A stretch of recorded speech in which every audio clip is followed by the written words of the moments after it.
and welcome to Popcorn and Patriarchy, where we get down and groovy with films and movies.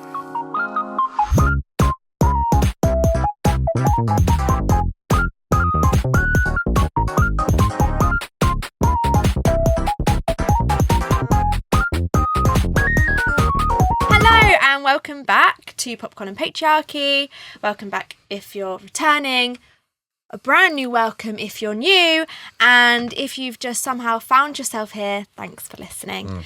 I'm Esme and Joe, an actor, producer and founder of Evolve Productions, and this is Popcorn and Patriarchy. I'm Joe Coates, I'm an actor and creator. This is the podcast where we use film as an entry point, but really we're talking about power, people and stuff that lingers after the credits roll. So basically gender, politics, identity, culture, all that lovely fun stuff. And if you're listening at all in this episode and thinking, oh, that's been on my mind too, we read all your comments and we do take submissions to our Creative Hangup Hotline, which you can submit to at the link in the description. So if you have a creative hang-up, an overthinking spiral, or a maybe I'm not good enough moment, then please send it to us. And if you want to become an official bestie, then our Patreon has extra episodes, behind the scenes, gossip, and after the credits chat. So we get into stuff that we don't say on the main show. And remember, if you're in the highest tier, you may one day see a video of me singing tribute at the karaoke. Which I think will probably just go on social media anyway. So you don't need to pay a tier that he's making up. Extra tier. Just pay me, pay my bank account. And if you can't financially get involved, that's so fine. We do have a free tier where you can get involved with the after episode gossips that me, Joe, and our executive producer Nathan all respond to. And of course, just like, comment and subscribe where podcast also means the world. So here's how this works. Today we will be reviewing some creative challenges inspired by Don't Look Up. There's no pressure, no expectations, but obviously I'm judging, as are all of you. And next episode we'll be back to film reviews, where we will be reviewing The Colour Purple, the 2023 musical adaptation. Oh, no way. Okay, I know. Cool. So before we get into it, we'd like to take a moment to thank today's sponsor, Ivan Weiss Photography. If you're an actor looking for a professional creative look to elevate your brand, Ivan Weiss is a London-based portrait powerhouse who has completely thrown out the traditional playbook to create hyper-realistic portraits that feel like classic fine art rather than commercial headshots. From capturing editorial features of hit actors like Troy Baker to photographing major industry events like the Black British Theatre Awards, Ivan has built a legendary brand for his utterly fascinating work.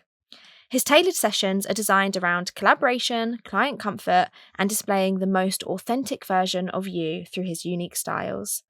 Ivan's private studio is located in central London, and booking a session is absolutely seamless. Whether you need corporate portraits or an actor portfolio, his booking details can be found on the episode description or on screen if you're watching on YouTube. You can use the link in the episode description with the code POPCORN15 to get 15% off of your booking. So upgrade your professional image today with Ivan Weiss Photography. Today I would like to welcome our guest, Ruby Layla Redford, who is a talented British comedian, actor and writer who has officially mastered the art of satirical sketches, known to millions as at BT Wits Ruby. Is that how you It's say so it? funny. Everyone always says that. It is meant to be like BTW, as in like by the I way. thought But so, everyone says to me, "Oh, it's BT Wits," and I remember being at school and being like, people being like, "Why did you do it because the Wi-Fi like BT?" And I was like, No. By the way, Ruby. Gotcha. BTW, it's Ruby. She is the queen of high energy story times and the sharpest pop culture commentary on our timelines. When she isn't grilling guests on her show, the HR department, or taking the stage at Reading Festival? Yes. Wow! Ruby is known for her unfiltered, hilariously authentic take on the world around her. And you've just done Grammar Girls Grind. I have who I Grammar follow Girls Grind, on Instagram, yes. and then I saw you and I was like, oh my god, I know her. Yes. So we're so excited to have you on the show. Thank you Welcome, very Ruby. much. Happy to be here. I love popcorn. Don't like patriarchy. Two different I sides. know, someone said to us when we were out, they were like, oh, is this like because you love the patriarchy? And we're like, oh no, that's poor branding, isn't it? That's not because You're Get a not big gonna- X. Get a big X. Yeah, you're not going to love that popcorn either. It's covered in glitter. Unless yeah, Even better. Joe has eaten some of that. I had to find out. It looks wonderful, but it's Listen, not. high risk, high reward. Exactly. That's fair. So, did you both do a creative challenge? I certainly did, yeah. Did you do a creative challenge? Yes. You did? Perfect. Yes. Ooh. I think. Do either of you feel passionate about presenting your creative challenge first? I obviously need to recap to our listeners what the creative challenge is, so you can think about that. Do it. So this creative challenge is obviously inspired by Don't Look Up, the 2021 film. The challenge was, or is, create a breaking news segment where the crisis is completely mishandled. And that can be presented in any way you like. Right.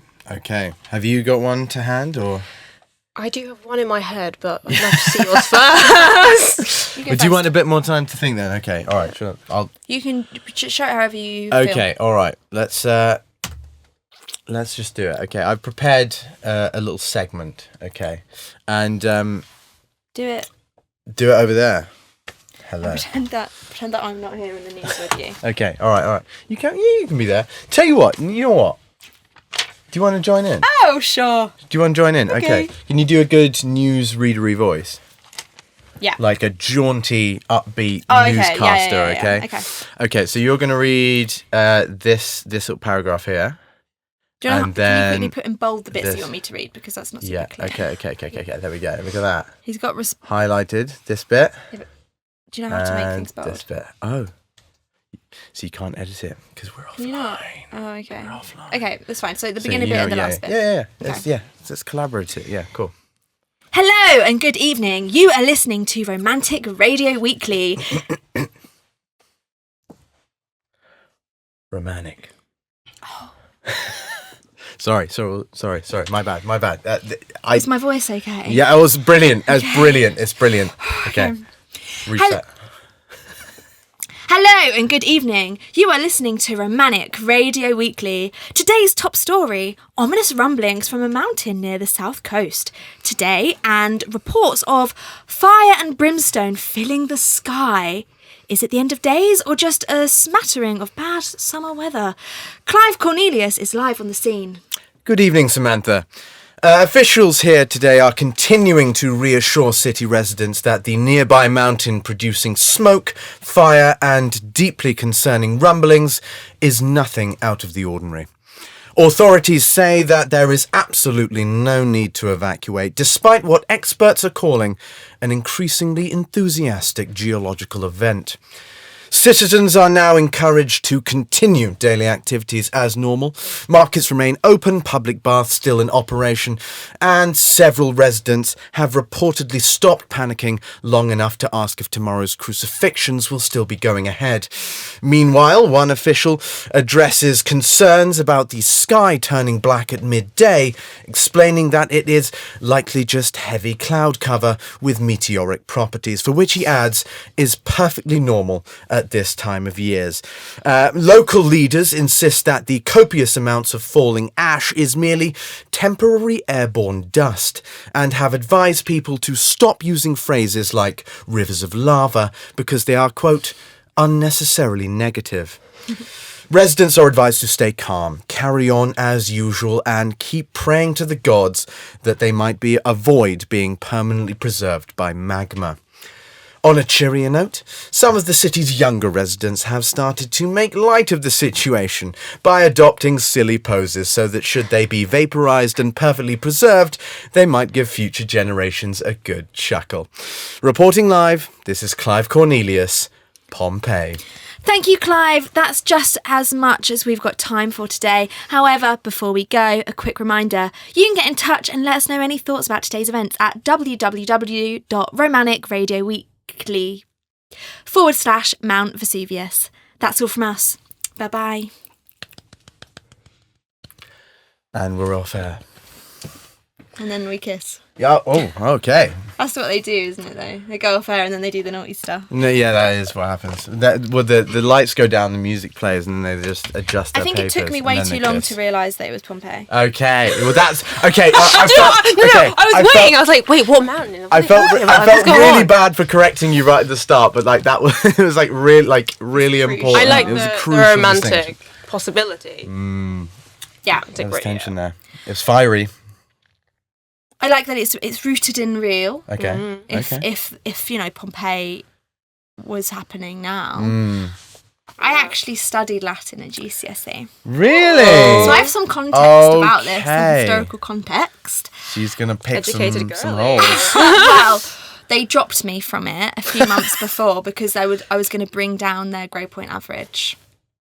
Bring So down. poor. I respect that. Yeah, because I was probably going to scrape through. Okay. So they, if all of the class got like a B or an A, and then there were, because if 3 of us got dropped, if there were then like 3 Ds, we would have brought down the average. Wow. What? They just kick you out? That Yeah, they feels- took us off the Yeah. course. That That's is not horrible. I went Like, to a for the greater horrible- good, I went you to a just horrible got- grammar school.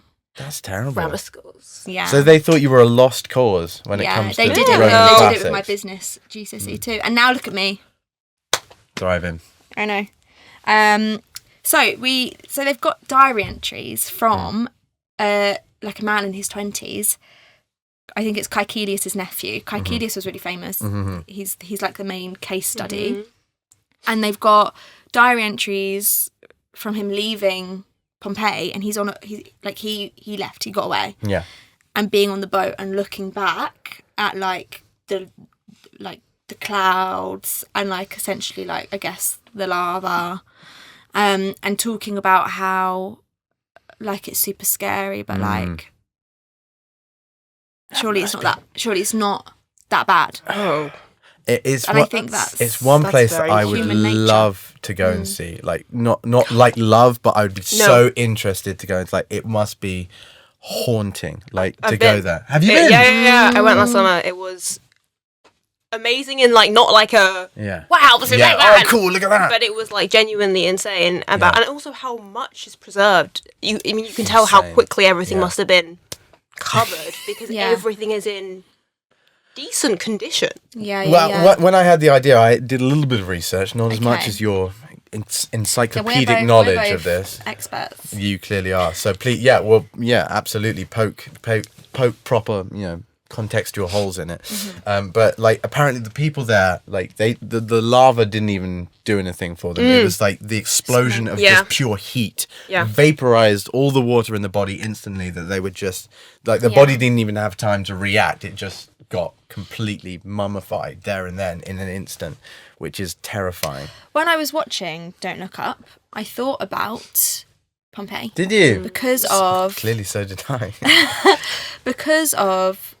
So I don't know how much you know, but you'll know, Ruby, about the cases that they've made of the people, and like they've kind of like added context to different stories. So that there was this one like casing, I guess. I don't know what it's called, but like so they were able to make the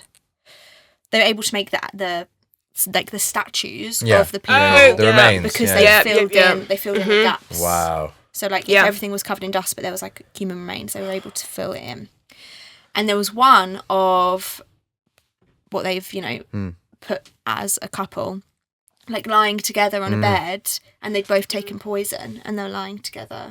Romeo and Juliet. Literally. And when I was watching Don't Look Up, I thought I could see that. I could see that. that's Yeah, what massively. I got the idea for it at the end of Don't Look Up, in that moment where they're all just accepting the fate, talking about coffee beans and whatnot with the fire pushing through the walls, and it's just like it reminded me of like you see those images of like people hugging and then being mummified by that. It's just people will like what you do in your last moments is just. And then go there was also to your another loved one ones. of someone who was in a bank, like with a bag of gold, so he was probably like robbing the bank. And that's I haven't seen this That's one. what he did. Yeah. Yeah, I remember learning about that one, and we were like, maybe he wasn't robbing it, maybe he worked there or something. But like still in Don't Look Up, you had people who were working until the last minute, and then then they're like at the last minute, I'm going home, like I'm going to go see my husband. Yeah. I mean, there's beautiful, touching ones of people hugging like families Yeah. together, huddled up. But then there's also, I think this is true. also There's also one of a guy who's just jacking off. He's literally. Have you seen On it? Pompeii? Yeah, in Pompeii. That was He's another just, textbook. He's just, yeah. I looked it up because I saw it in like a meme or something. So I actually like looked it up to make sure it wasn't that. But yeah, there is remains of a guy who's like, the world is crumbling around you. A wall of fire is approaching you, and he's just like, right, I'm gonna poison, wanking. I'm just time with your gonna, loved ones. yeah, rub one out. At the Why end not? of it. But imagine if you could sync it up perfectly. So That would be actually so skillful. So skillful. I'd have to applaud. your last moment The is literal I'd have to climax. Yeah. Yeah. The world's climax and your climax. Exactly. Humanity's climax is your climax. Exactly. Because the timing involved would have to be incredible. So precise. Yeah. And you would have to be a scientist. Yeah. So maybe, Or just very experienced. but like to know, you'd have to have practice to know when it's going to hit. You know, you could look up and go, how long? How long do you reckon? Yeah. Normally I last 3 minutes. So They would maybe be if I like start in they would be 10. like the sandwich board person saying the end is nigh. They knew this was happening. They knew exactly what time to start. They knew exactly what time it would end. They knew when the explosion would come. Yeah. There's a lot of work that goes into doing what this That guy. this brave hero did. Can't fault him. Can't fault him. Can't fault the technique. Can't fault You technique. can fault the logic maybe, but the technique is impeccable. I feel that's quite common. That's quite common. What would you do in Pompeii? What would you do if you hear an explosion, you hear a wall, like a wall of fire and ash coming towards you? Well, look, some people got away because they knew it. They knew it was coming. It wasn't before, as instant as that. They knew it was happening because of the ash. Yeah. It was already spewing up stuff, but like yeah. But the people who were there knew it was too late. Look, I think I'd be a poison person because I was saying on the last episode that like the two news people, they get drunk, and I was like, I think yeah, I don't know. Obviously, I don't think you can really know that yourself that well until you're in that situation. No. But I definitely want to be with my boyfriend. Yeah. That's Do nice. you know what I mean? You hearing that, Nathan? That's that. I mean, yeah, you would. Yeah. Yeah. He does that a lot. Nathan's editing like, oh. But yeah, I completely hear you. You would. You want to go to your loved ones. Yeah. But Ruby's like, Okay. I'd agree. Yeah. I mean, personally, I'd the alpha that I am, grab a child, run, get all the babies, run, get all the families, save everyone. No, do you know when like men say like, how many could you fly a plane if it was crashing? I feel like that would be the instinct of so many people, specifically in America. I think it would be I can save it. I can save everyone. Right Hero complex. yeah. Oh yeah. Am I that person? Ooh. Oh no. Are you? No. Well, like there's I'm not. you find out who you really are in those moments, Yes. and most of us are not the kind of think I people just piss my pants who and would cry save a the little. day, and that's Yeah. okay. That is And fine. that's okay. That is so fine. Since- I'm not a hero. I can't stop a volcano or fly a plane. No. I know my Can lane. you? Stop a meteor. Or stop a meteor. meteor. Exactly. Yeah. Since after watching it for a few days, so my boyfriend lives in Kent, and then I'd have a panic of like, imagine something that big happening because you won't like if you're like, oh, you've got 2 hours as a meteor about to hit Earth, I can't just get to Kent. Yeah. The roads will be full. Yeah.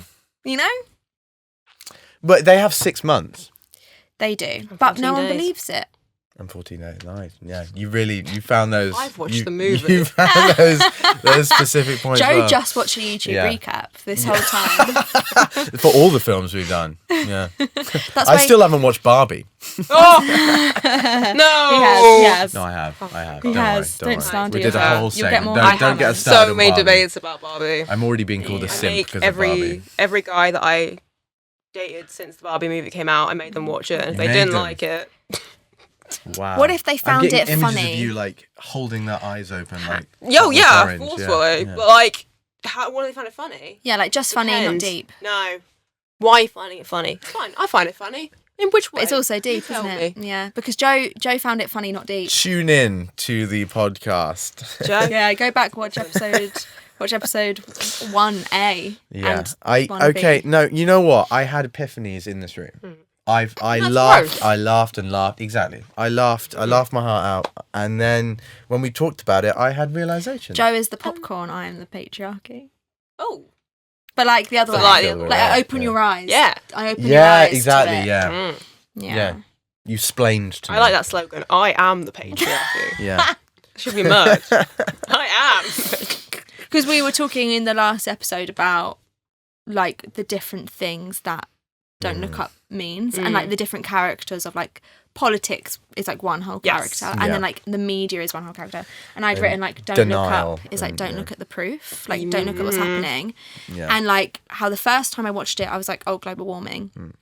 But this time, because of the context of the world more and my age and being slightly more political, I saw like all of the things like genocide, like every bad thing that happens that we don't have control over, that the people in power have control over and let happen just to benefit them. Yeah. And that was a epiphany for you, wasn't it? Yeah, well, yeah, spot, because I obviously like the global warming, the ecological stuff is like it's pretty on the nose in the film, like it but like all that other stuff, because the meteor isn't a man-made thing, it's something that's out of the control of the average person, which is kind of true. Like we can all do things to help climate change, but you know, when we're sorting our rubbish into separate bins and then Taylor Swift takes a plane to get from one town to the other, it feels a bit futile. So it is in our hands, but it isn't. But like all that other stuff, it's like that exercise in futility of like we're just being told what we're being told. The people who control the information have all the power, and we're just all guinea pigs. But we all suffer the consequences because all the people, all the rich, like 2,000 rich people, go off in a phallic-shaped rocket to go and find another planet. Did you notice that end scene when it's like that it's all just like old white people? It pans like through all the like people that cryo made chambers, it and onto the they're plane. literally all like 60 plus. Yeah. And that is also politics, isn't it? It's interesting though, because you think like that in itself is so arrogant. Like I'm not entirely sure I'd be so confident in I need to live that I would want to be shot into space in a rocket, in a capsule, while everything else that I've ever known is blown up. to be honest. Is that living? Is that really? It's like, people are like, I must pass on my bloodline. It's that. It's, Well, they yeah, get yeah. they get their comeuppance. They all get eaten by alien raptors. It's like and- Dr. Mindy gets offered, doesn't he? Yeah. He gets offered to go and he's like, no, I'm going to stay with my family. Yeah. And that's his redemption. Yeah. I mean, yeah, Redemption. redemption. Yeah. We talked about it before, but yeah, it's beautiful because they're the ones preaching the event the whole time, and then they're the ones denying it in the end. Yeah. It's all about denial, which is again what inspired me in this little. I should have read the title of your bit as piece. well, Mount Vesuvius, and I would have known that it was Pompeii the whole time. Because I wrote, one of my notes was, I was like, there's a big world. Like there's lots of like signs that the bad thing is coming, and I was trying to imagine all of the things, like be really in it. I was like, oh, there's a lot going on. Maybe there's too much, but you know what? It really happens. It's quite wordy. so- It's a word. Yeah. It's quite wordy. This one. Maybe I could have toned it down a little bit, but I went with that the premise that in Don't Look Up is like that there is an undeniable event happening. It's coming closer and closer and closer. But how you spin it and how you control the narrative to suit whatever your needs are, it becomes the truth. It becomes so. If Pompeii happened and the BBC radio were covering it, how would they spin it to keep everyone calm So or true. suit If it political was- agendas? if there was So I a thought big about volcano. it, Pompeii in this lens of like the Yeah. media that I consume, which is like, radio. Vice yeah, News. Vice, God. Yeah, Fox News. Media. I just listened to Fox News. Fox News is Did you know that Biden kills mental. puppies? It's true. I think honestly, every time I see like a Fox News thing, I think it's a sketch. Like I what was it they said? It feels like SNL. It really does. They were talking about how the Democrats wanted to give free school meals to kids, and I think they called them free food for unemployed minors. Do you mean the 4-year-olds? Children. Do you mean the kids? Unemployed minors. They're lying around. They're not doing any work. Okay, we're out here working our asses I off. was like, this is mental. And they want free food.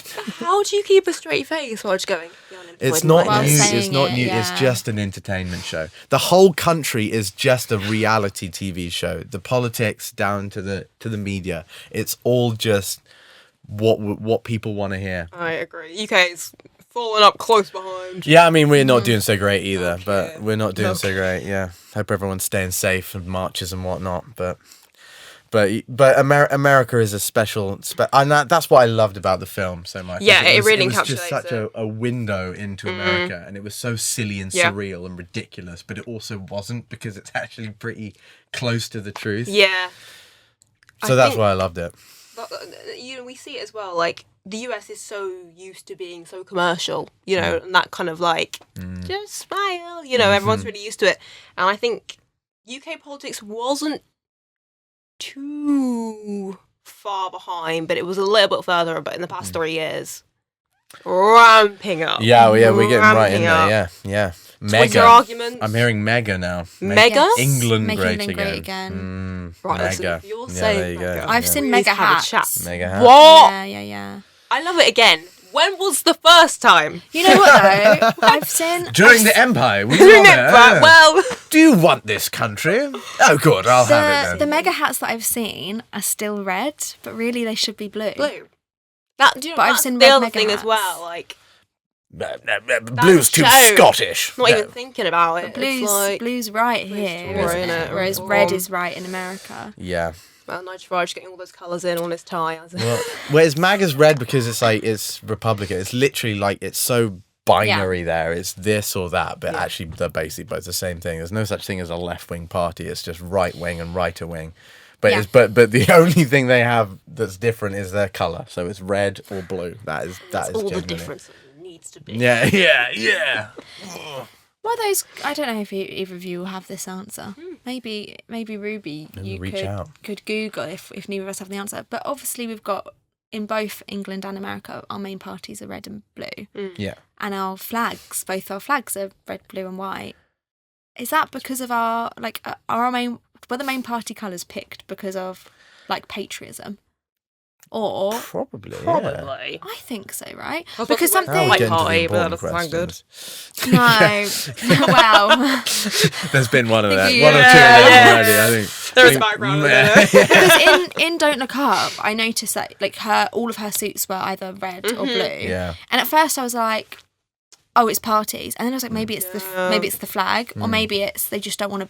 They don't want to be like, oh, we are the red party, even though. So they're like, let's put on some They blue love suits. they just love that. They like Americans like caveat. I like America. Like when I went there, I had a great time. He's like, please don't it's a send me big hate country with comments. lots of people. I'm afraid of American people calling me a simp again. So I think it's a big country with lots of people. Lots of great stuff happens there. Yeah. But as with any big country, there's a lot of nonsense that goes on, and people will just respond to patriotism like that. Like there's that scene when she's taught, like she finally admits there's a comet coming, but it's okay because she's got a gunship behind her, and there are flags everywhere, and there are And the military, and it's like fireworks. Everyone's it's like, patriotism. yes! It's like America will Yeah. destroy We'll the comet, win it. and it's like America first. If America sticks together, then we can do anything because we're the best country in the world. And Yeah. that is all people need to hear to be like, yeah. We'd like to take a quick moment to thank Ivan Weiss Photography for sponsoring today's episode. Ivan provides a stunning, customised headshot and portrait service out of his central London studio, London Bridge, so Ideal. not too far from here. He is celebrated across the industry for his signature table portraits and has photographed high-profile actors, corporate executives and creatives. He is truly a jack of all trades. Fabulous. I am actually looking to get some new headshots. Well, Ivan Weiss Photography Oh. would be perfect. Wow. Okay, great. Yeah, I love it. Joe, if you want to view his spectacular portfolio or book your own session, head over to his website or check out his stunning work via at ivanweissphotography.london on Instagram. I will do that. You and our audience can use the link in the episode description with the code popcorn15 to get 15% off of your bookings. 15% off. Ka-ching. So go and upgrade your portfolio today with Ivan Weiss Photography. Yeah, 15% off is no joke, because headshots is something you don't want to Mess around you don't want to mess around with. You want to get them the best you possibly can, and 50% off will be a hefty chunk. So absolutely, and Ivan Weiss seems like an absolute pro.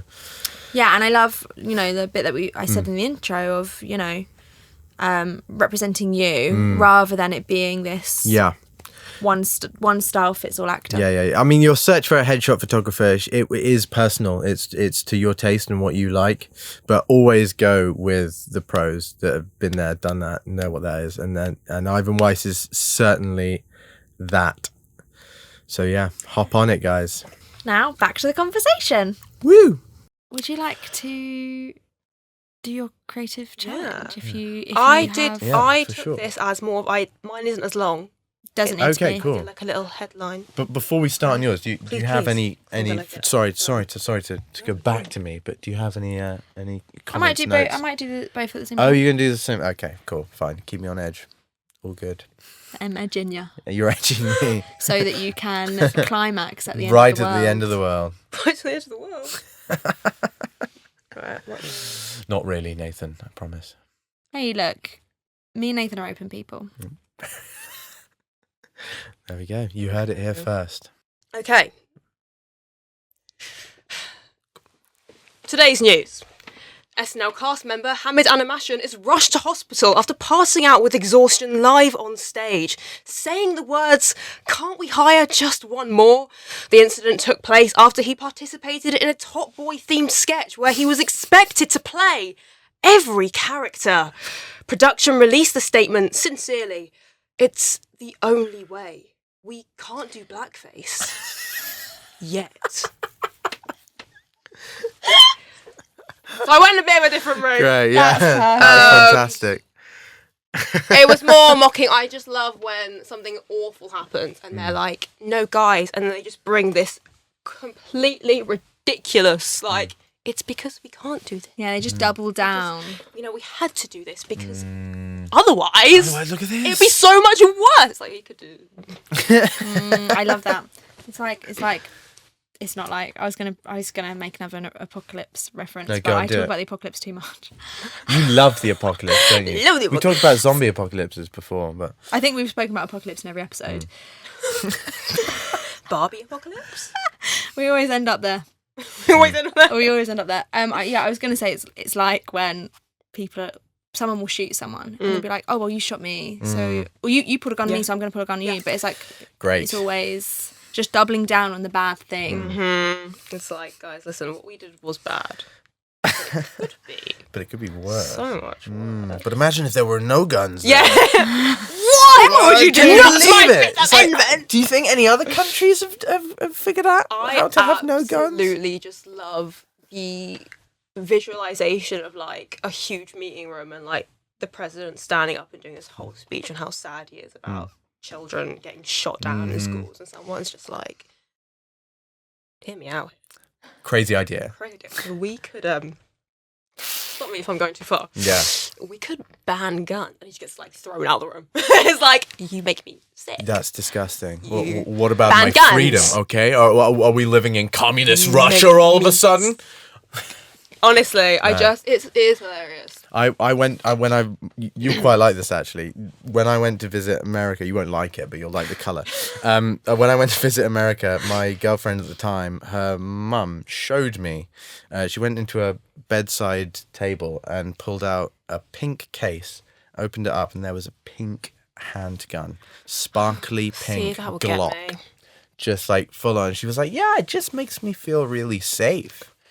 I can't really sleep without knowing that my sparkly pink accessory handgun is right there. So I studied in New York, and my friend turned 21 while we were dorming, and his parents got him a shotgun No. for his birthday. Immediately, no. And he had it in the dorms. No. Like, he had it in his wardrobe. I'd be like, okay, remove it. Right? Like that's you like sleep That's tube. beyond a red flag. It just feels so illegal. Surely. I mean, it is. Yeah, in this country, yeah.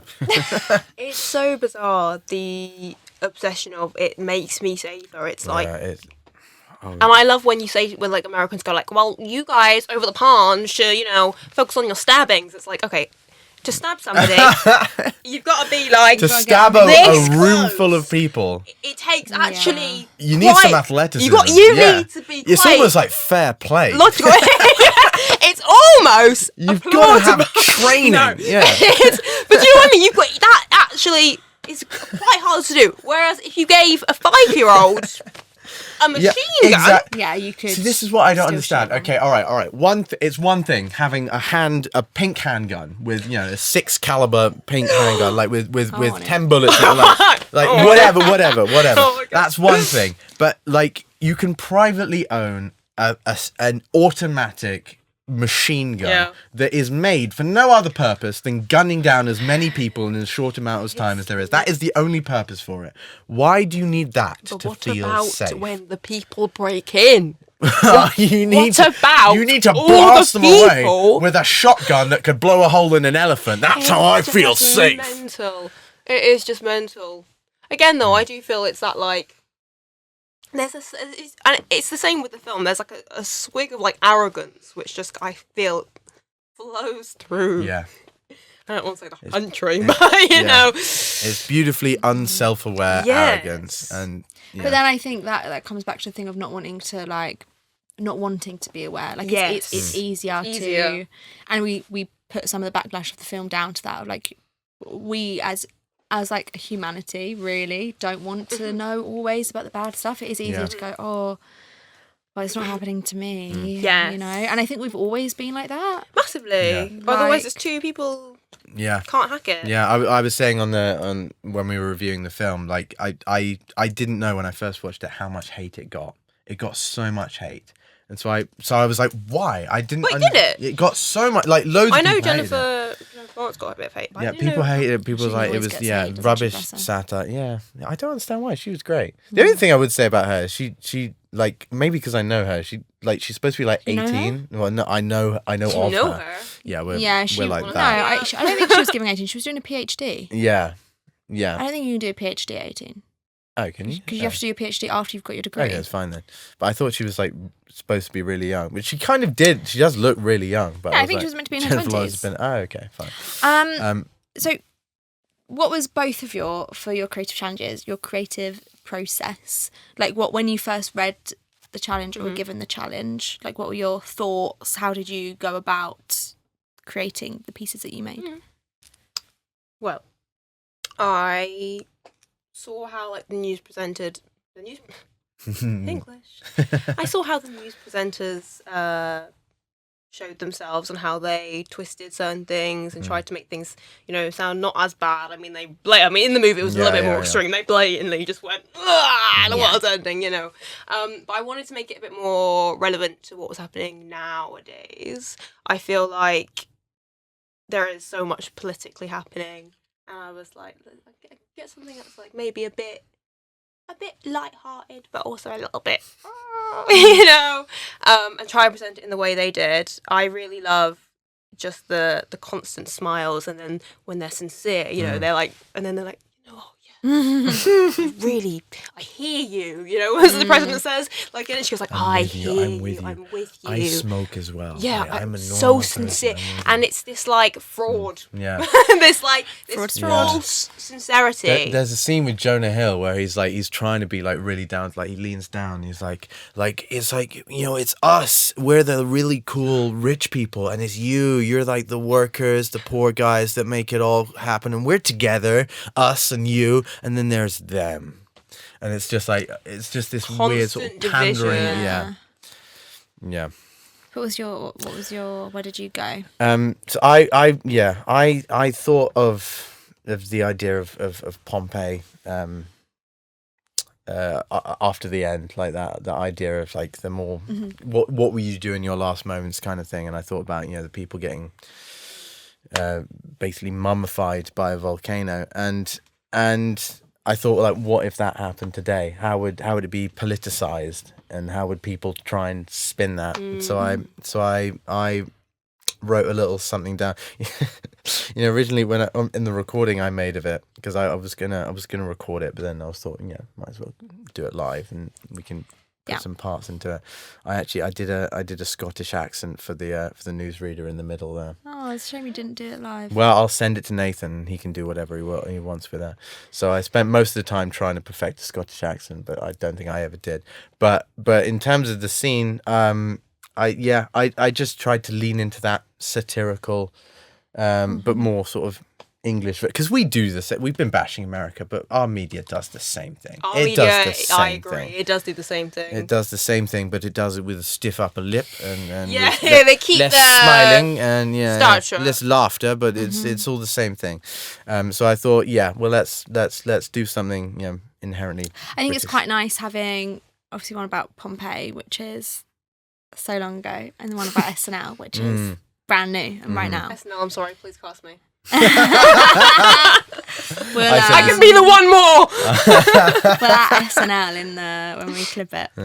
I said something similar about Christopher Nolan, the first one, that I'm still not living down. Chrissy boy. But if Christopher Nolan or SNL are listening to this podcast, A, we're doing quite well, and B, it's hire all us. in jest. Yeah. We're lying. You could go into SNL and change it from the inside. Wow. Infiltration. Can I say? Rose Parks now. Cannot commit myself to Rose Parks.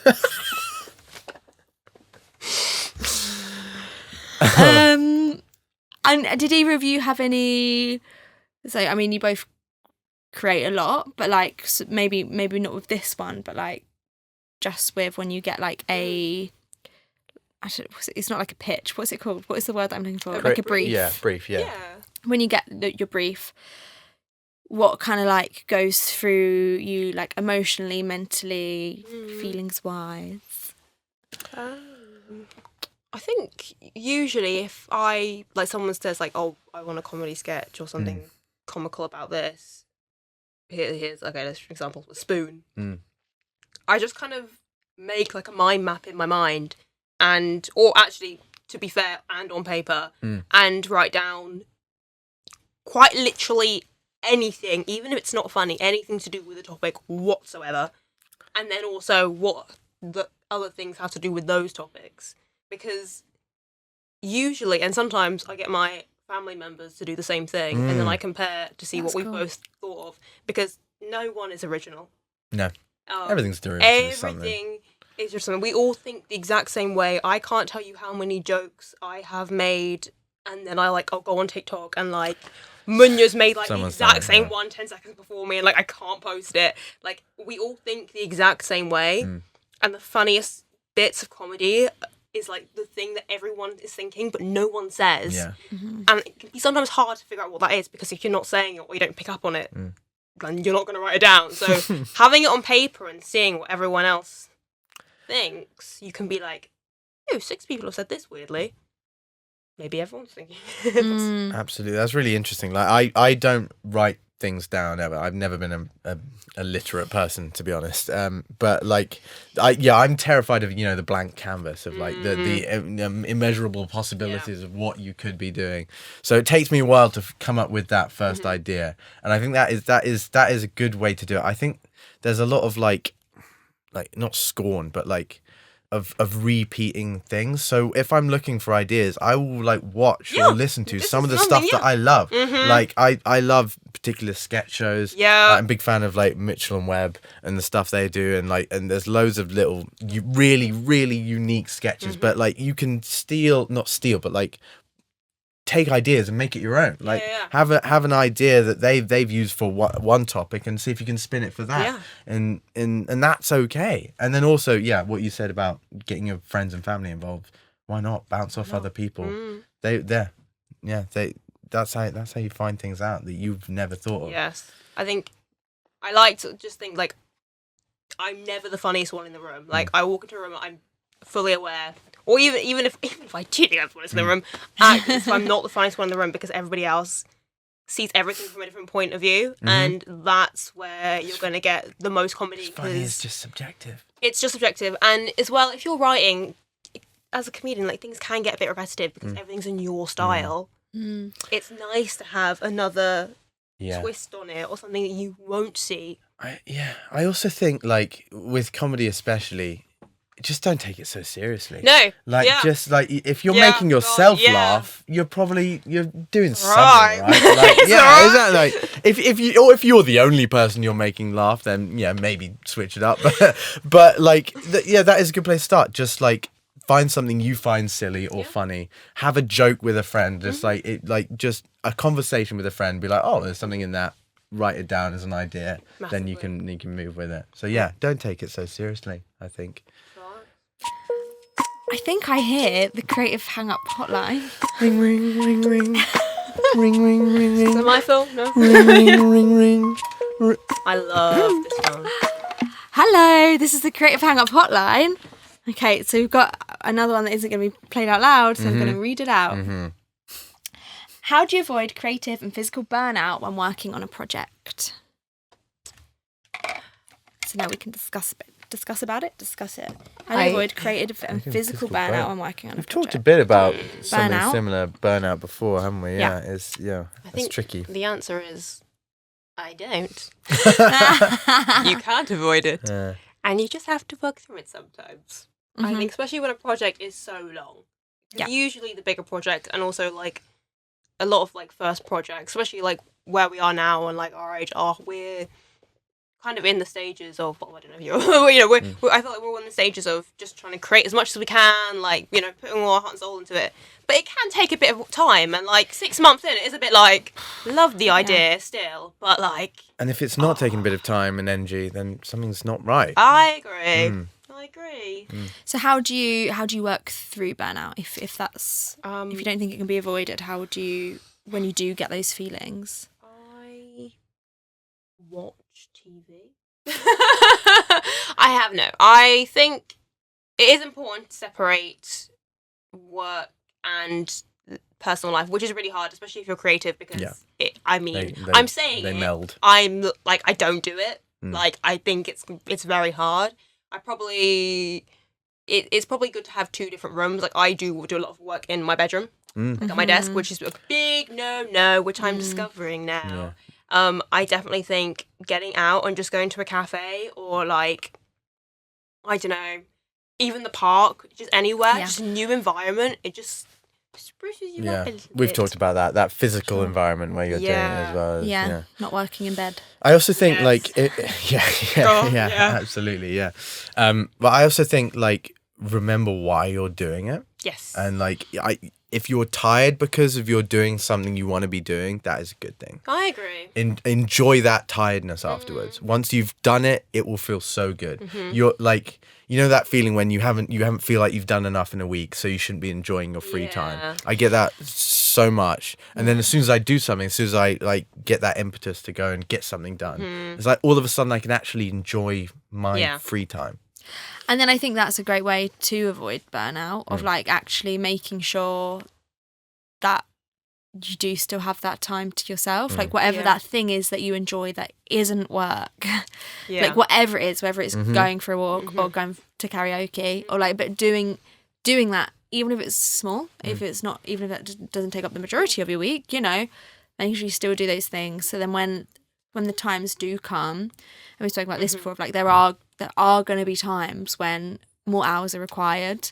Like, if you are on a long shoot and you've got, like, minimum 14 days back to back, and you're just doing it, and you've got 10 to 12 hour days every day, and you're barely sleeping. If you've also before that still not been, like, looking after yourself, it's going to be so much harder to get through those 14 days. And then I think when you're in it and you don't have the time to, like, just nip to karaoke, not time, just nip to karaoke.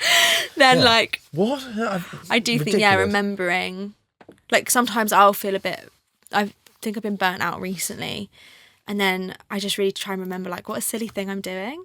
Yeah, like, right. And I'm so lucky that I'm like I'll send something that really helps me is I'll send pictures of something I've done on a job to my nan, and I'll tell her what it is, and she's always like, what a fun way to make money. Yeah. She's like, what a great right. thing. I'm like, oh, I shot this music video today. Like, I'm feeling shattered. I've now got to go out after, but I'm like, you know, I'm gonna push through. Like, I'll still be able to, you know, go out after for like this birthday thing. And then I'm like, oh, but I also made my week's money doing a music video. So Yeah, I think it's pretty cool. That's so spot on. Like, it is easy to forget that a lot of the world will find what, like, even the simplest things in what we do, like, ridiculous and fun, and it's like, that's your work. That's silly. It's like when you're at drama school and you're pretending to be a cat and coughing up a fur ball, and you tell, like, I used to live with a guy when I was at Oxford, who he was like, At Oxford. Yeah, School of Drama for a bit. Not the No, university. God, no. I was like, I feel like I told you earlier, I'm illiterate. No.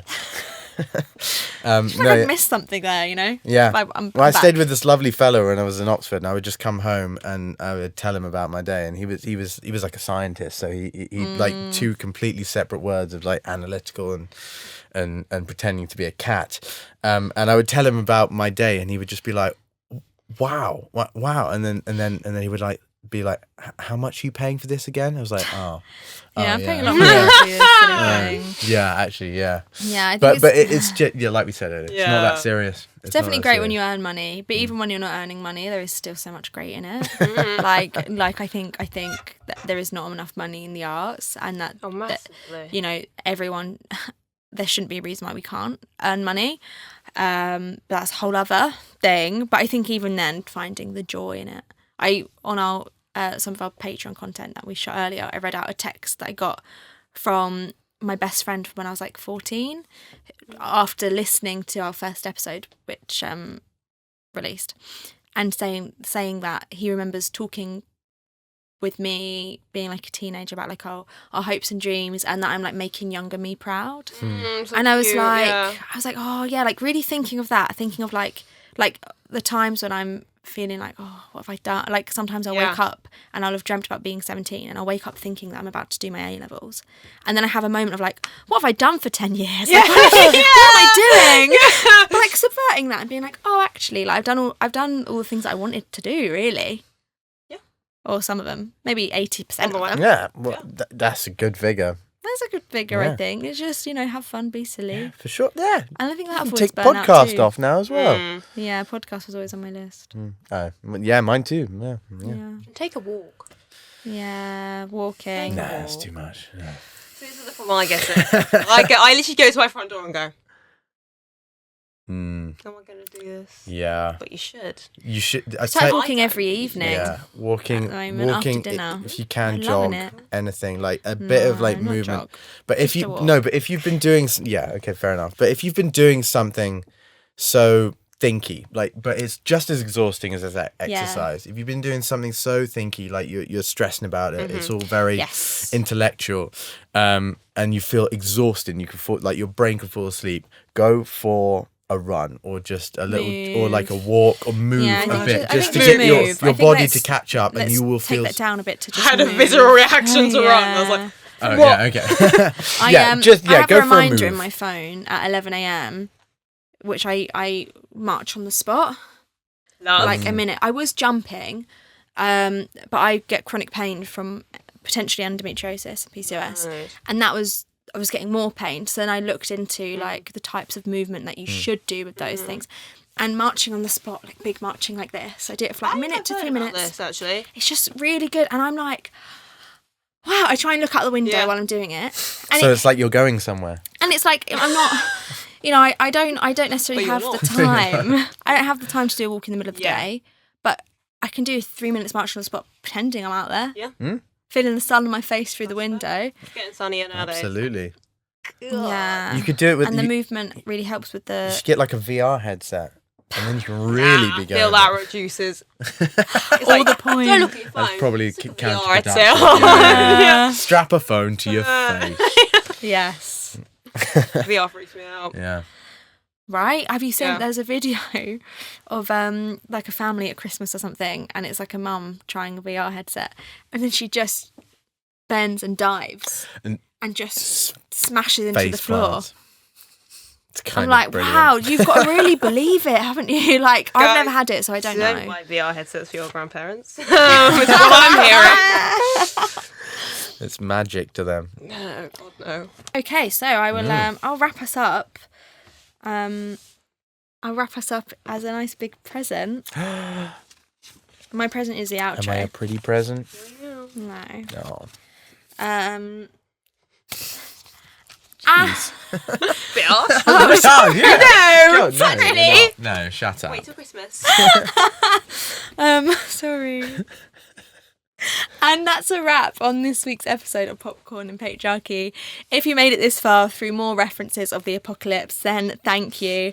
And if at any point you were listening and thinking, I've been there before, then that's, the whole point of us doing this. So if you'd like to keep the conversation going, you can submit your creative hang-ups to our Creative Hangup Hotline at the link in the description.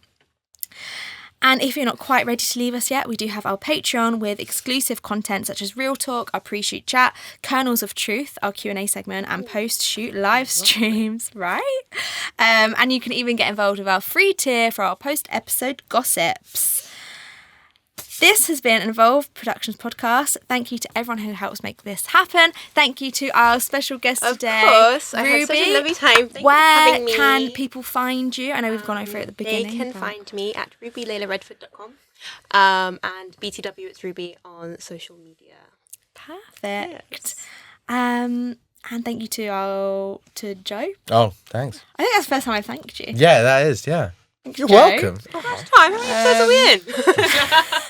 Joe thanked me the other right? day, which is nice. I don't know if you remember. Was that on air or just in general? At karaoke. The karaoke that we all go to. We all go to karaoke. To Bashful Cat, who makes our wonderful logo, Danny Shields for all of the music, our partner Middlesex University, and all of our student placements who keep everything running behind the scenes. Thank you. And thank you to our Patreon supporters, our commenters, likers, subscribers, hate fans and love fans. And we'd like to thank our sponsor, Ivan Weiss Photography, once again for supporting today's episode. If you're ready to invest in your professional portfolio with high-class headshots, use the link in the episode description with the code POPCORN15 to get 15% off. So go check out his packages and availability. Until next time, stay curious, stay critical, and stay creative. Stay simping. Bye!